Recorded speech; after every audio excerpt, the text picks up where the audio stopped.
Tell me you're not invested and in love. Noodles, I know you do games and you just walk out of the building, you wash your hands, you're like, I have no skin in the game. Yep. What about for the white and red? Do you not watch that and say, I'm attached to that? And I love that. How do you not love that? Love it. I love the storylines coming out of it because... What? Hang on a sec. What? Go ahead. You only love this. You don't watch that and say, like, that is, like, makes my heart beat, and I'm in love with John Cooper and McJesus and Stinky Bo Horvat looking like Mario out there. I love everything about it. How do you not love that?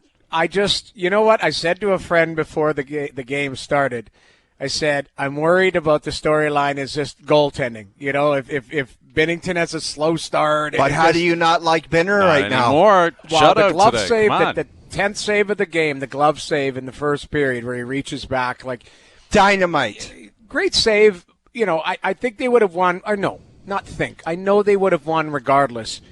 But you know, it was close for first period. Like the first period, Czechia threw a lot at them, and I thought Binnington made some good saves. That Canada was around it. That Lucas Dostal's a good goaltender, so eventually they had to break through.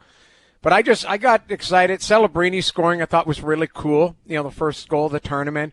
But I think it was just personal anxiety for Binnington. I don't know why. You know, I have no skin in the game. A lot of storylines around him, right? A lot of concerns, anxiety around that so position. That's what I was general. thinking about, guys.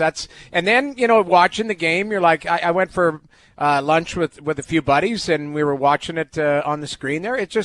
It was good. You know, Canada looked like from the second on, they took control of the game, and they didn't look control. I loved it. Yeah, I loved it. Proud Canadian, rooting for them. The women won 5-0 this morning, right into the men like that.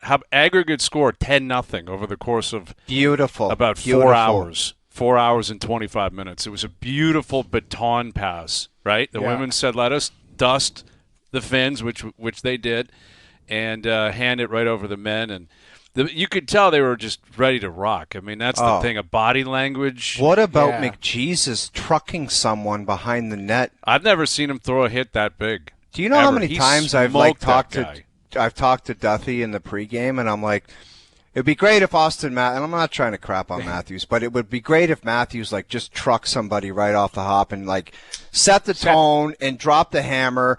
And he's a big dude, and look what that just sends such a message to everyone. When you've got McJesus trucking somebody early and everyone's on the bench, they're like, that's the greatest player in the world, and that guy just ran over that guy. He means business, and let's follow the lead. I loved it. It was beautiful. Yeah, it was. Yeah, McKinnon threw a little kind of reverse hit. Reverse hit behind the net there, and it was like he means business as well. Yeah, they do, man. It was kind of funny. Like after the game, Cooper explained it, why he had to talk to them, kind of bring them in like they were kids. Remember when you were kids? You had to let the other team leave the ice first. And he explained it the way the rink is built. It takes them a long time to get over to even see the guys.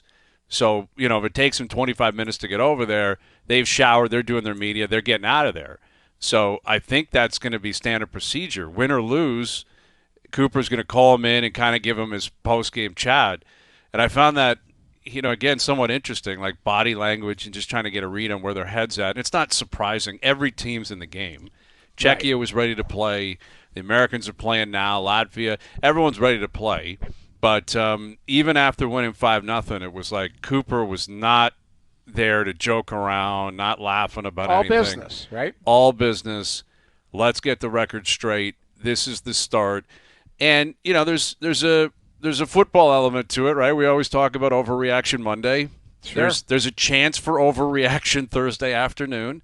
You know, I thought Cassie Campbell, Pascal mentioned that after the game. I thought Cassie made a good point. She's like, it's only one, guys. Like, everyone's going nuts, myself included, because I'll go nuts, and I'll just say it right now. No one is beating that hockey team. I'm sorry. I think they're so good. Hazy, you know you feel the same way, so show some stones and say it. I picked them to win. I'm not going to change it after a game. No one is beating that hockey team. I'm sorry. I'm not going to change my mind after a 5-0 win.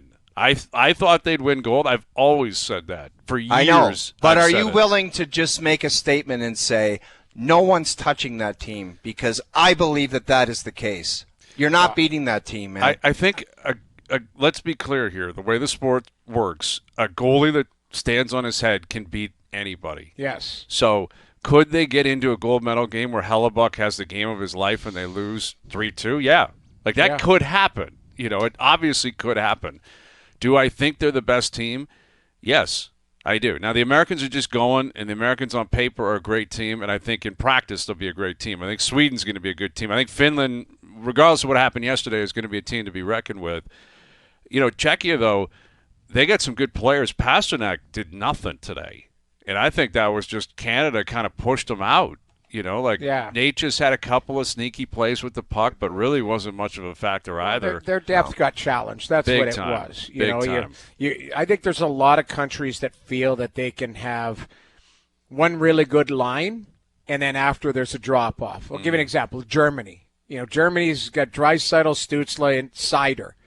That's three pretty good players, but then there's a drop-off. But it shows to me that Germany's program is growing. Right, when you can grow top-end talent, a lot of the other stuff falls in behind it. So they might be a generation away, but Germany's program is coming. A lot of these programs are coming, but Canada's program's been the gold standard. That's really what it is, and there's no reason to believe they can't be there. It is overreaction Thursday afternoon. I'll be honest. I had a tough time. It's still 10 o'clock in the morning. You're I love different. Watching the prime time on the couch. You've had dinner. You're kind of. Yeah. This was after a workout. You're like, oh, I forgot. It's at 10:45. Get ready. Gear up for it. I kept thinking because when I had a lunch plan and I timed it perfectly after the first period to get to lunch. And when I went in, I said to the owner. I said, can you put the game on? He said, no, the game's not on. I said, the game is on right now. Yeah. Because people forget.